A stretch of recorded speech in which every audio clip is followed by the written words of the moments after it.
Yo. All right, so today I'm introducing a segment called Back to Basics because a strong foundation makes a pretty poreless face.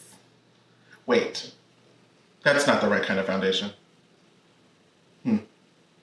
Anyways, so whether you're a novice or you know your way around the pots and pans, we all need to keep the basics at hand.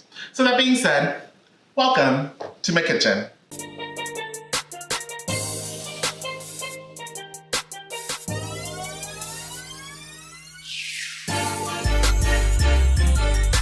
Pasta. It's our second favorite grain and the source of such comfort and happiness. I mean, is there anything better than a bowl of pasta? Really? Is there? But unfortunately, it's also the first to be diet ditched, which is very sad. Anyways, as easy as cooking it may seem, there are some steps and rules to remember to achieve the perfect pasta. First, the pot. You want a large, light pot because you want the pasta to have lots of water to move around in. And what this does is this actually helps prevent the pasta from sticking because the starches disperse in the water and they don't act as a glue. So lots of water. And you want it to be a light pot so that it conducts heat a lot faster, which cooks the pasta a lot faster. So large, light pot. Also, it's easier to drain because it's a lighter pot. Next, bring your water to a boil, a good bubbly rolling boil, and keep it there. The high temperature will ensure quick cooking for perfect pasta. Now note, if you do bring it down to a simmer, it's just gonna make for mushy pasta. And unless that's your thing, that is not deliciousness. Now, salting the water. Two things going on here. Number one, you want to salt the water after it comes to a boil.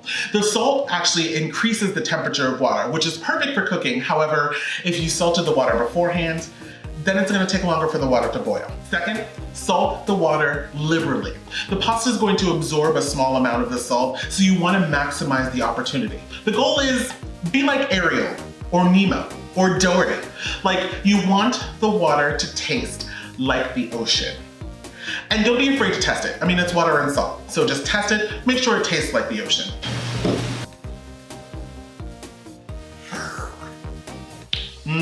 Hello, Bora Bora. Next, the most debated topic, oil. Now, chefs disagree on whether or not to add oil. Some theorize that it kind of makes the pasta absorb water unevenly, and some think that it's just used to reduce surface foam. And then of course there's the theory that, it helps the pasta from sticking. So the issues are that, as we know, oil and water don't mix. So there's not really going to be an opportunity for the oil to come in contact with the pasta. Plus, oil sits on top of the water while pasta boils underneath the water.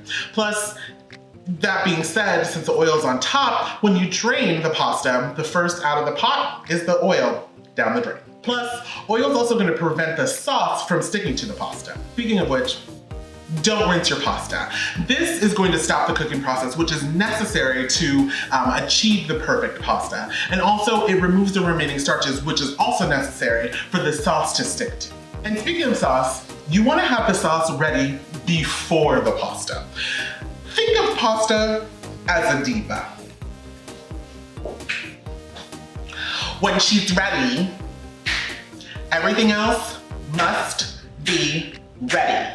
Got it?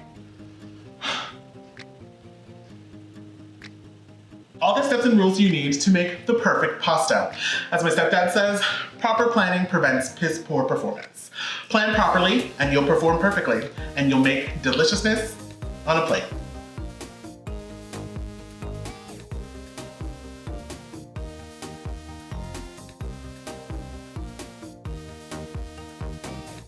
I hope you get inspiration from my kitchen. Like and subscribe to come back for more, and comment below if you like this Back to Basics segment and if you want to see some more in the future. You can connect with me on any of my social media listed below. Thank you bunches for being here, and I'll catch you back here for more deliciousness.